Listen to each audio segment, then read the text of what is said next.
నమస్తే అందరికి ఎట్లున్నారు? మళ్ళొచ్చిన మా సాటర్‌డే రొటీన్ లంచ్ టమాటా రైస్. కర్రీ అవసరం లేకుండా తినొచ్చు. మంచి టేస్ట్ ఉంటది. చేసి చూపిస్తా పాండ్రి. కావాల్సిన పదార్థాలన్నీ ప్లేట్‌లో ఉన్నాయి. స్క్రీన్ షాట్ తీసుకోండి.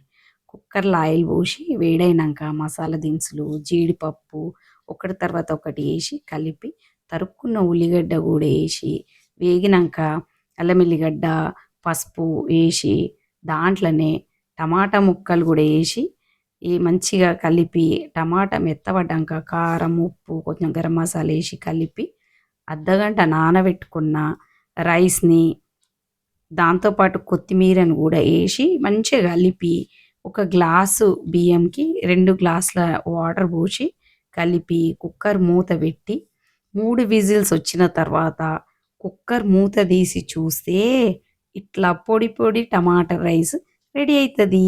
వేడి వేడిగా తింటే ఉంటది. ఆహా!